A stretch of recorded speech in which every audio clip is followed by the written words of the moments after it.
បាទជម្រាបសួរពុកម៉ែបងប្អូននិងប្រិយមិត្តទាំងអស់គ្នាជាពិសេសពុកម៉ែបងប្អូនដែលនិយមតាមដាននិងជួយចិត្តផ្សងសំណាងជាមួយឆ្នោតយួនជារៀងរាល់ថ្ងៃសូមស្វាគមន៍មកកាន់ Channel ផ្សាយឆ្នោត4របស់ Admin ផ្សាយជាថ្មីម្ដងទៀតថ្ងៃនេះគឺត្រូវនឹងថ្ងៃទី19ខែមិថុនាឆ្នាំ2026ពុកម៉ែបងប្អូនដឹងទេថាថ្ងៃនេះ Admin មានលេខតម្រុយល្អមែនទែននិងបានធ្វើការសម្រិតសម្រាំងយ៉ាងម៉ត់ចត់បំផុតដើម្បីនាំយកតម្រុយលេខពិសេសដែលមានភាគរយខ្ពស់ក្នុងការចេញនៅថ្ងៃនេះមកចែកជូនពុកម៉ែបងប្អូនទស្សនានិងយកទៅផ្សងសំណាងហៅលៀបហៅជ័យទាំងអស់គ្នាណាបាទប៉ុន្តែមុននឹង Admin ធ្វើការបង្ហាញលេខតម្រុយឆ្នោតសម្រាប់ថ្ងៃនេះ Admin សូមចិត្តពុកម៉ែបងប្អូនម្នាក់មួយបន្តិចបានទេបាទសម្រាប់បងប្អូនដែលទៅមកថ្មីឬបងប្អូនដែលមើលរាល់ថ្ងៃតែមិនទាន់បានចុច Subscribe ទេនោះសូមជួយចុចប៊ូតុង Subscribe ម្នាក់មួយព្រមទាំងចុចសញ្ញាកណ្ដឹងចុច Like និង Comment ពាក្យថាហេងឬ168នៅក្រោមវីដេអូនេះម្នាក់មួយផងបាទគឺដើម្បីជាកម្លាំងចិត្តដ៏ធំធេងនិងជាការលើកទឹកចិត្តសម្រាប់ក្នុងការខំប្រឹងស្រាវជ្រាវស្វែងរកលេខល្អៗលេខឈុតមកចែកជូនបងប្អូនដោយឥតគិតថ្លៃនិងមិនមានការទារសគុណទឹកតែនោះទេហើយការចុច Subscribe នេះដែរក៏ដើម្បីឲ្យពុកម៉ែបងប្អូន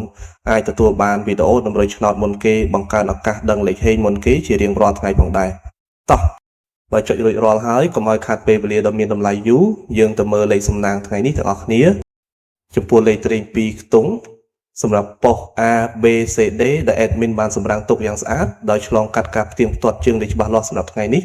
រួមមានលេខទី1គឺលេខ36លេខនេះស្អាតមែនទែនបងប្អូនសម្រាប់អ្នកស្រឡាញ់ខ្ទង់30លេខទី2គឺលេខ37គ្រាប់នេះក៏ជាលេខលំដាប់ VIP មួយគ្រាប់ដែរកុំរំលងឲ្យសោះលេខទី3គឺលេខ63ជាគ្រាប់លេខខ្ទង់តូចដែល Admin មើលឃើញថាមានសន្ទុះខ្លាំងនិងលេខចុងក្រោយគឺលេខ89គ្រាប់នេះគឺល្អសម្រាប់បងប្អូនយកទៅលេងត្រេងការពារបាទសម្រាប់លេខ2ខ្ទង់ទាំង4គ្រាប់នេះពិតជាល្អខ្លាំងណាស់បងប្អូនពុកម៉ែបងប្អូនអាចធ្វើការពិចារណាបានបើស្រឡាញ់គ្រាប់ណាពេញចិត្តគ្រាប់ណាអាចយកទៅផ្សងសំណាងបានទាំងវេនថ្ងៃនិងវេនយប់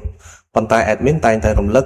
ចំពោះលេខត្រេង2ខ្ទង់បើបងប្អូនលេងកុំភ្លេចត្រឡប់លេខផងណាដើម្បីធានាថាឱកាសត្រូវរបស់យើងគឺកាន់តែខ្ពស់និងមានសុវត្ថិភាពក្នុងការចំណែកឯឆ្នោត3ខ្ទង់ដែលជាលេខធំលេខបុកប៉ុសសម្រាប់បងប្អូនដែលចូលចិត្តផ្សងសំណាងយកលុយដុំថ្ងៃនេះ Admin មាន2គ្រាប់ពិសេសដែលបងប្អូនអាចយកទៅលេងគុណបានគឺមានគ្រាប់ទី1គឺលេខ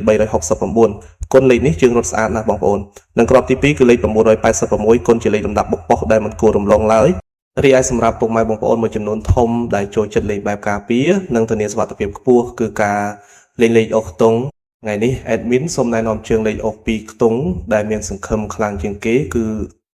សូមអុកខ្ទង់30និងអុកខ្ទង់60ខ្ទង់ទាំងពីរនេះបើតាមស្ថិតិឆ្នោតចេញប្រហែលថ្ងៃនេះគឺមានភាគរយធ្លាក់មកវិញខ្ពស់មែនទែនទាំងម៉ោង 4:30 នាទីល្ងាចម៉ោង 5:30 នាទីល្ងាចនិងម៉ោងនាទីល្ងាចដូច្នេះបងប្អូនអាចជ្រើសរើសអុកខ្ទង់ណាមួយដែលបងប្អូនពេញចិត្តបានបាទឥឡូវនេះម៉ោងវេលានៃការចែករំលែកតម្រុយឆ្នោតយួនពី Channel ផ្សាយឆ្នោត4បានឈានចូលមកដល់ទីបញ្ចប់ហើយ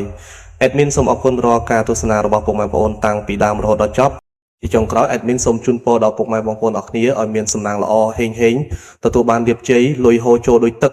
ត្រូវទាំងលេខតូចត្រូវទាំងលេខធំចូលកប់គ្រប់គ្នាណាបងប្អូន